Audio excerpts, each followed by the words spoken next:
Halo semuanya, kembali lagi bersama saya di channel Teguh Gusto. Bagaimana kabar teman-teman semua? Saya doakan semoga semuanya baik-baik saja ya. Dan bagaimana tentang alur cerita dan teori di video Predator 2? Semoga bisa menambah wawasan atau minimal menghibur teman-teman semua dimanapun berada. Kali ini kita akan menceritakan alur cerita dari film Alien vs Predator.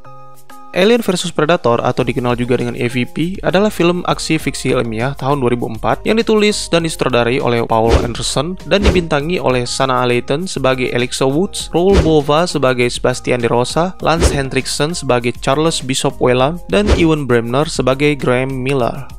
Film ini adalah film pertama dari franchise Alien vs Predator yang mengadaptasi crossover makhluk eponymous dari seri Alien dan Predator, dan juga merupakan sebuah konsep yang berasal dari sebuah buku komik di tahun 1989. Anderson menulis cerita bersama dengan pencipta waralaba Alien Dan O'Bannon dan Ronald Shusett. Lalu Anderson dan Shane Salerno mengadaptasi cerita itu menjadi skenario film. Karya mereka terinspirasi dari mitologi Aztec, seri buku komik, dan tulisan-tulisan Erich von Däniken.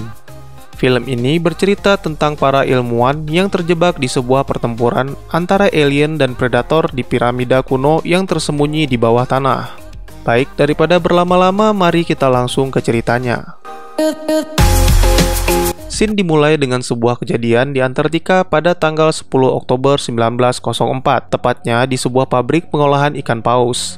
Seseorang seperti sedang dikejar-kejar oleh sesuatu yang mengerikan, dan tiba-tiba muncul predator yang siap membunuhnya. Tetapi dari sebelah orang itu muncul seekor xenomorph, dan ternyata predator mengincar xenomorph itu. Lalu kita ke masa sekarang. Dari pendeteksi panas satelit milik Weyland Corporation, ditemukan sesuatu di Antartika sektor 14 yang merupakan tempat yang sama dengan kejadian pada Oktober 1904. Seorang penjelajah profesional yang bernama Alexa Woods sedang berada di Eidsvoll, Nepal. Dia mendapatkan undangan dari Bishop Weyland untuk mengikuti penjelajahan di Antartika dan melakukan penelitian tentang penemuan misterius tadi. Lalu di Teotihuacan, Meksiko, seorang arkeolog bernama Sebastian De Rosa yang sedang berusaha mencari harta karun kuno milik suku Teotihuacan juga mendapatkan undangan yang sama dari Bishop Weyland. Dan terakhir, Bishop mengundang Graham Miller, seorang ahli kimia, untuk membantu penelitiannya tentang penemuan misterius itu. Mereka semua dijemput untuk berkumpul di Antartika, dan setelah mereka tiba di sebuah kapal pemecah es, mereka mengadakan pertemuan yang dipimpin oleh Bishop.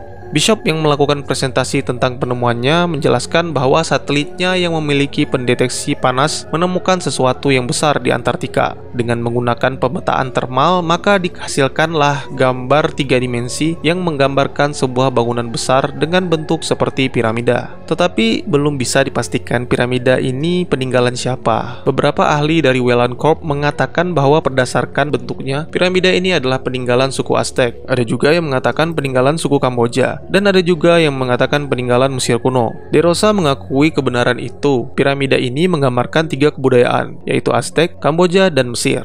Dan kemungkinan piramida ini adalah piramida yang pertama kali dibangun di dunia oleh peradaban pertama. Thomas Park, partnernya De Rosa, menambahkan bahwa dulunya Antartika tidak diselimuti es. Kemungkinan besar peradaban pertama manusia bisa menghuni benua itu. Weyland menjelaskan bahwa tidak diketahui apa yang menyebabkan panas itu tiba-tiba muncul, dan lokasi piramida itu ada di Pulau Bouvetoya, di kedalaman 2000 kaki di bawah lapisan es. Untuk itu, Weyland juga sudah menyiapkan tim pengeboran terbaik di dunia dan butuh 7 hari untuk melakukan pengeboran. Lalu Alexa menambahkan 3 minggu untuk melatih seluruh tim agar bisa menjelajahi Antartika. Tapi Weyland menolak pelatihan itu dikarenakan terlalu lama dan memungkinkan orang lain yang memiliki satelit yang sama dengan Weyland untuk mendatangi lokasi tersebut. Awalnya Alexa mengundurkan diri dikarenakan keputusan Bishop yang mengabaikan usulannya. Tetapi bukan Weyland namanya jika tidak bisa memperdaya orang-orang yang sangat dibutuhkan mereka. Ditambah lagi dengan pengaruh teman-teman barunya yang tidak tahu apa-apa tentang bertahan hidup di medan dengan cuaca dingin yang ekstrim. Lalu scene berpindah ke kapal antariksa milik Predator yang menembakkan semacam sinar ke arah bumi, tepatnya ke arah lokasi piramida berada. Kembali ke tim Alex yang sedang bersiap-siap untuk melakukan penjelajahan. Para anggota tim senang karena Alex tetap tinggal dan memandu penjelajahan mereka. Alex menjelaskan ilmu-ilmu dasar penjelajahan dikarenakan mereka tidak memiliki waktu untuk melakukan pelatihan. Setelah seluruh anggota tim paham, penjelajahan pun dimulai. Mereka menggunakan mobil es untuk menuju ke lokasi pengeboran. Sebastian yang semobil dengan Alex menceritakan masa kecilnya di Italia, dan jika ada bulan yang besar yang muncul, mereka menyebutnya La Luna del Cacciatore, yang artinya adalah bulannya para pemburu. Mereka tiba di lokasi, yaitu pabrik tempat pengolahan ikan paus, dan lokasi piramida itu tepat berada di bawahnya. Pabrik itu sudah lama ditinggalkan sejak kejadian 1904. Maxwell memerintahkan Quinn dan tim pengeboran untuk membangun camp di sekitar pabrik dan segera memulai pengeboran. Sedangkan tim peneliti mencoba melihat keadaan dan Alex menceritakan tentang peristiwa misteri yang terjadi di tahun 1904. Semua orang di pabrik itu hilang begitu saja dalam satu malam, dan itu merupakan misteri besar yang terjadi saat itu. Salah satu anggota tim menemukan sebuah lubang yang sangat besar yang membuat jalur mengarah ke piramida. Seluruh tim dibuat kebingungan.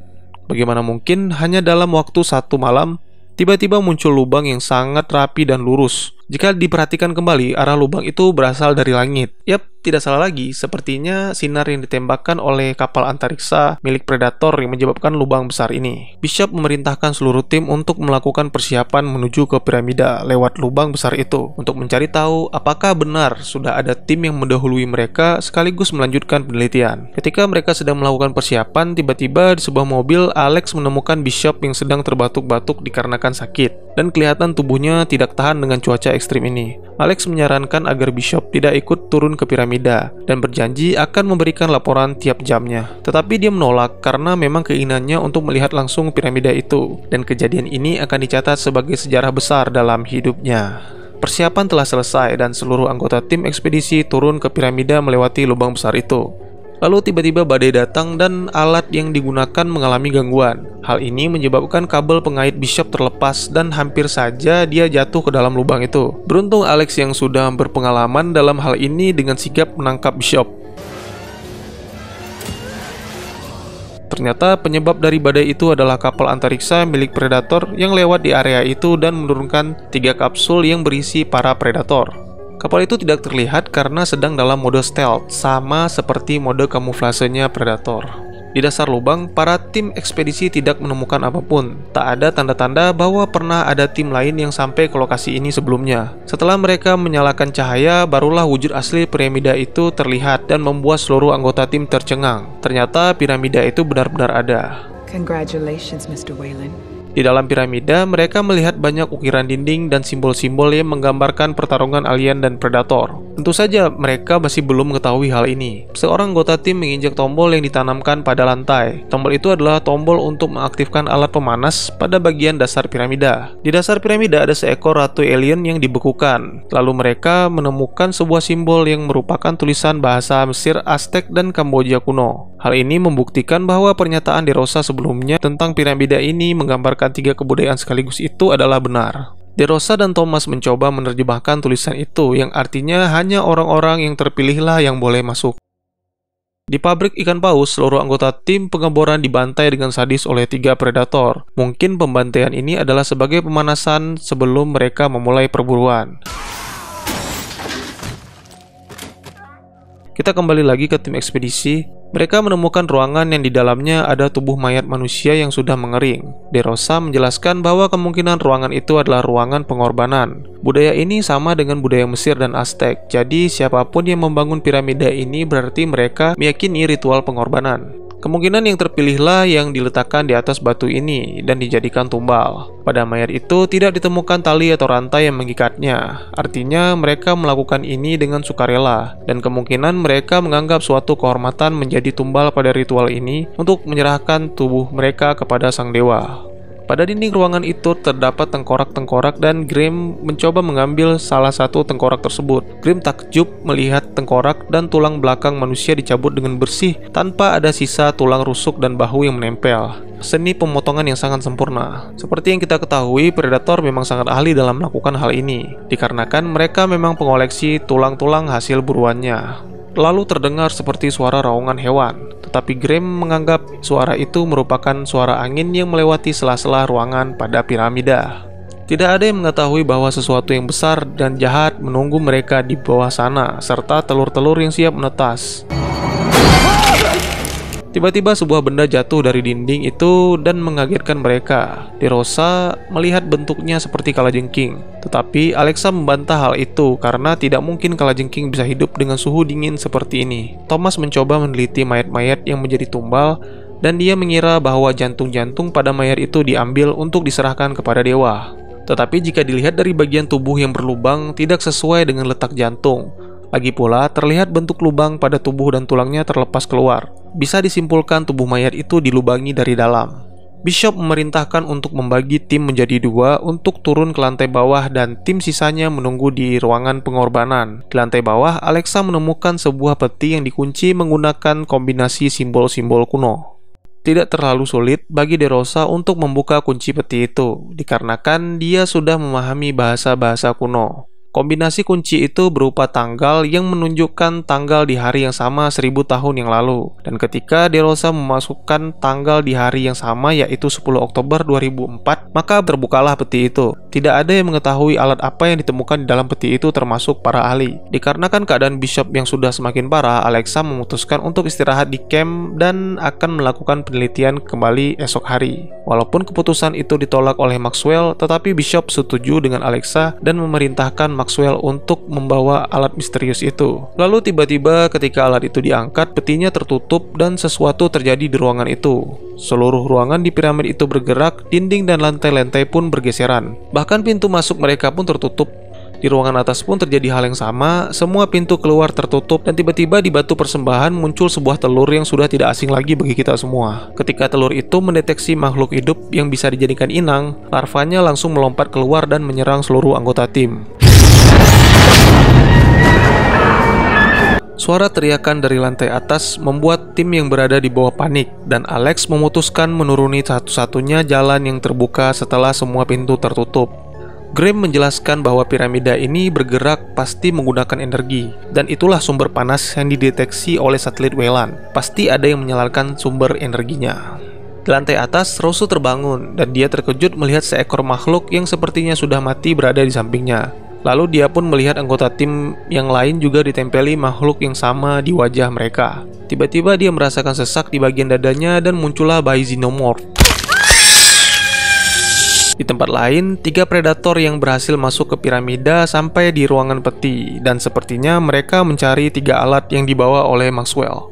Kembali ke tim Alex, DeRosa menemukan keterangan pada ukiran dinding bahwa sepertinya alat yang mereka bawa merupakan senjata makhluk-makhluk yang dulunya disembah oleh suku yang membangun piramida ini. Ternyata ada satu predator yang menemukan tim Alex dan sudah mengetahui bahwa mereka membawa senjata yang dicarinya. Diawali dengan Stone yang terkena jebakan predator, lalu serangan lain dari predator pun datang dan menewaskan satu anggota tim lagi, hingga kepanikan pun terjadi dikarenakan mereka tidak bisa menemukan siapa yang menyerang mereka. Keadaan pun bertambah panik ketika lantai dan dinding-dinding ruangan mulai bergerak menutupi jalan masuk dan membuka jalan baru. Seluruh anggota tim pun terpecah belah. Ada yang jatuh ke lubang dan ada yang terpisah di ruangan lain. Bishop, DeRosa, Alexa, dan juga Maxwell berada di tim yang sama, sedangkan Graham dan Verheiden terpisah di ruangan yang lain dalam keadaan panik. Di tim Alexa, mereka terkunci dikarenakan semua dinding tidak ada yang terbuka. Tiba-tiba jam tangan DeRosa berbunyi. Ternyata sejak kedua kalinya dinding dan lantai bergerak, DeRosa sudah menganalisa tentang pergerakan lantai yang akan bergerak 10 menit sekali. Analisanya berdasarkan kalender Aztec yang merupakan metrik kelipatan 10. Jadi dia menganalisa bahwa piramida yang juga dibangun berdasarkan budaya suku Aztec ini akan bergerak setiap 10 menit. Lalu dinding dan lantai pun kembali bergerak sesuai analisa DeRosa. Kali ini mereka menemukan jalan untuk bergerak dari tempat itu. Hal ini juga dialami oleh tim Graham dan Verheiden, tetapi mereka menemukan jalan yang berbeda dengan tim Alex. Ternyata jalan yang terbuka untuk mereka mengarah ke jalur yang dilewati para xenomorph. Kembali ke tim Alex, 2 predator yang sedang mengintai mereka mengetahui bahwa senjatanya dibawa oleh tim Alex. Salah satu predator melumpuhkan Maxwell dengan jaring kawat yang tajam, bahkan bisa mematahkan belati. Sedangkan satu predator lagi mati karena diserang oleh xenomorph ketika hendak membunuh Alex. Mengetahui temannya mati, predator satunya pun mengamuk dan akhirnya pertarungan sengit antara 2 makhluk asing ini terjadi. Dan di akhir pertarungan, Predator yang mengira Xenomorph sudah berhasil dikalahkan dengan jaring kawat tiba-tiba bangkit meleburkan jaring tersebut dengan darahnya yang mengandung asam. Kemudian dia menyerang Predator hingga tewas. Tim Alex yang tersisa melarikan diri di tengah-tengah pertarungan dua makhluk tadi. Mereka membawa serta Bishop yang sedang dalam keadaan sakit. Dikarenakan Bishop sudah tidak sanggup melanjutkan perjalanan, akhirnya mereka berhenti di sebuah ruangan lain. Tiba-tiba ada satu predator lagi yang mendatangi mereka dengan cara mengikuti jejak panas yang ditinggalkan mereka. Dikarenakan Bishop sudah tidak sanggup lagi untuk berlari, dia memutuskan untuk menahan predator agar Alexa dan DeRosa bisa melarikan diri. Predator yang hendak membunuh Bishop pun merasa enggan dikarenakan predator mengetahui bahwa Bishop akan segera mati dibunuh oleh penyakitnya sendiri. Dan hal itu membuat Bishop merasa terhina dan kembali melakukan perlawanan yang memaksa predator untuk menghabisinya. 10 menit pun berlalu, dan seperti biasa, semua dinding dan lantai di dalam piramida itu bergerak. Predator yang mengejar Alexa dan DeRosa pun terhenti. Tiba-tiba predator itu diserang oleh Xenomorph, tetapi predator yang satu ini sepertinya lebih kuat dan memiliki insting bertarung yang lebih baik dibandingkan dua predator yang sudah tewas. Dari sebuah lubang, Alexa dan DeRosa melihat apa yang dilakukan oleh predator dengan Xenomorph yang sudah dibunuhnya. Dengan darahnya, predator ini memberikan tanda pada helm dan wajahnya yang mengerikan. Hal yang sama dilakukan para ksatria yang memberikan tanda pada tubuhnya dengan darah lawan yang berhasil mereka taklukkan. Lalu DeRosa kembali mencoba menerjemahkan simbol-simbol yang ada di dinding, bahwa predator ini dikirim ke bumi untuk melakukan ritual pendewasaan. Ribuan tahun yang lalu, para predator menemukan planet terpencil yang peradabannya masih belum maju. Planet itu merupakan planet bumi. Mereka mengajarkan manusia tentang pembangunan dan teknologi, yang menyebabkan para predator ini dipuja sebagai dewa. Lalu setiap 100 tahun para dewa akan kembali, dan saat itu mereka akan meminta beberapa orang dijadikan tumbal untuk mengembangbiakan makhluk yang menjadi buruannya. Jika mereka berhasil mengalahkan makhluk itu, maka mereka layak mendapatkan tanda yang menunjukkan kedewasaannya. Dan jika mereka kalah, maka mereka akan memusnahkan semuanya hingga peradaban manusia pun ikut musnah. Jadi kesimpulannya, para predator menyalakan sumber tenaga panas yang dipancarkan piramida untuk memancing manusia datang dan dijadikan inang agar Xenomorph bisa lahir dan menjadi buruan mereka. Alexa mengusulkan untuk memberikan senjata yang dibawanya kepada predator agar predator bisa membunuh semua makhluk itu. Karena menurutnya predator sama sekali tidak memburu manusia. Seperti kata peribahasa, musuh dari musuhku adalah temanku. Jadi mereka akan bersekutu dengan predator dengan cara memberikan senjatanya. Lalu mereka akan melarikan diri serta menutup lubang es dan membiarkan semua monster-monster itu terkubur di bawah lapisan es. Ketika dinding dan lantai bergerak lagi, mereka pun mulai melakukan pencarian untuk menemukan predator dan menyerahkan senjatanya. Tetapi bukannya menemukan predator, mereka malah diserang oleh alien yang menyebabkan DeRosa diculik. Di saat terakhir, Alexa sudah mulai frustasi. Tiba-tiba predator muncul dan hendak membunuhnya. Alexa pun langsung tunduk dan menyerahkan senjatanya ke predator. Tiba-tiba dari belakang predator muncul seekor Xenomorph yang menyerang predator dan menjatuhkan tombaknya di dekat Alexa. Tetapi Alexa berhasil membunuh Xenomorph yang hendak menyerangnya dengan menggunakan tombak predator. Xenomorph lain yang bermunculan pun berhasil dipukul mundur dengan senjata meriam laser yang didapatkannya dari Alexa. Sang ratu alien yang sadar bahwa anak-anaknya sedang dibantai memerintahkan anak-anaknya untuk mundur. Alexa yang memaksa ikut dibuatkan senjata oleh predator dengan menggunakan ekor Xenomorph sebagai tombak dan kulit kepalanya yang keras sebagai perisai. Lalu mereka melanjutkan perjalanan hingga sampai di ruangan pengorbanan. Di sana mereka menemukan DeRosa yang sudah dijadikan inang. Menyadari hal itu, DeRosa meminta Alex untuk membunuhnya. Di tempat lain, para Xenomorph yang diperintahkan untuk mundur berkumpul di ruangan di mana sang ratu dipasung. Merasa telur-telurnya sudah banyak, sang ratu memerintahkan anak-anaknya untuk melepaskannya dengan cara meleburkan besi-besi dan rantai-rantai yang mengikatnya. Sang ratu pun melepaskan saluran reproduksinya dan masuk ke mode tempur untuk memburu predator yang sudah membunuh anak-anaknya. Kembali ke Alexa dan predator, Predator mengambil sebuah alat yang dipakai di pergelangan tangannya yang merupakan bom untuk meledakkan seluruh tempat itu. Waktu pun sudah diset dan mereka berdua melarikan diri dari piramida itu dan menuju lubang besar untuk menuju ke permukaan. Tentu saja semua tidak akan semudah itu. Ada 3 ekor alien yang menyergap mereka ketika hendak naik. Ditambah lagi senjata andalan Predator berhasil dilucuti oleh Xenomorph yang menyergapnya. Beruntung Alexa menemukan sebuah senapan dan langsung menembak Xenomorph yang menyergap mereka. Ugly mother. Akhirnya bertepatan dengan ledakan bom yang amat dahsyat itu, mereka berhasil naik ke permukaan dengan selamat. Berasa dalam keadaan sudah menang, Predator pun memberikan Alexa sebuah tanda yang sama karena telah berhasil mengalahkan para Xenomorph. Tetapi, tiba-tiba lapisan es di samping mereka meledak dan dari situ muncul sang ratu Xenomorph yang masih hidup. Kali ini Alexa dan Predator harus kembali bertarung untuk melayani amukan sang ratu yang kehilangan anak-anaknya. Pertarungan berakhir dengan dikaitkannya rantai yang masih melilit bagian tubuh sang ratu ke sebuah toren air yang sudah membeku dan menyeretnya jatuh ke lautan es. Pertempuran ini juga menewaskan sang predator muda yang tertikam oleh Ratu Alien. Tiba-tiba muncul kapal antariksa dan para tetua predator yang menjemput mayat predator muda tersebut. Sebagai hadiah atas keberhasilannya, salah satu tetua predator menghadiahkan Alexa sebuah tombak yang digunakan para predator untuk berburu. Film ini berakhir dengan sebuah scene di dalam kapal antariksa predator. Tiba-tiba dari tubuh predator muda itu lahirlah bayi Xenomorph. Seperti yang kita ketahui, bayi Xenomorph akan mengikuti bentuk dari inangnya. Maka dari itu, bayi yang lahir juga agak menyerupai predator. Dan tamat. Bagaimana dengan alur cerita film Alien vs Predator? Apakah cerita yang menarik? Ada beberapa teori yang saya dapatkan dari film ini. Antara lain adalah android yang bernama Bishop di film Alien 2 diciptakan menyerupai Bishop Weyland, sang pemilik dari Weyland Corporation yang mungkin merupakan ayah dari Peter Weyland di film Prometheus. Lalu siapa Bishop yang muncul di Alien 3, Bang? Dia kan ngakunya bukan android tapi manusia. Nah, disitulah masalahnya. Terus apa hubungan Predator sama Engineer, Bang? Mereka kan sama-sama mengajarkan manusia dan dianggap sebagai Tuhan. Menurut saya, Predator juga merupakan keturunan dari Engineer. Karena ketika mereka sampai ke bumi, mereka sudah menemukan peradaban. Padahal, seperti yang dijelaskan di Rosa bahwa bumi itu adalah planet terpencil. Satu lagi yang membuat saya yakin bahwa Predator juga keturunan Engineer adalah Predator ini adalah pemburu. Rasanya tidak masuk akal kalau dia melakukan perburuan sebelum adanya misi penciptaan dari Engineer. Tetapi kembali lagi, ini hanya sekedar teori. Belum tentu benar, tetapi juga belum tentu salah. Masih ada teori lain yang akan saya jelaskan di video selanjutnya ya. Bagi teman-teman yang punya teori tentang film ini, ataupun ingin berdiskusi, ataupun mungkin juga teman-teman punya referensi film lain untuk kita review, silahkan tuliskan di kolom komentar. Insya Allah pasti akan saya baca. Mari kita jadikan kolom komentar sebagai sarana untuk menambah wawasan dan menciptakan jalinan persaudaraan, bukan menjadikannya sebagai sarana untuk pembulian dan menciptakan permusuhan.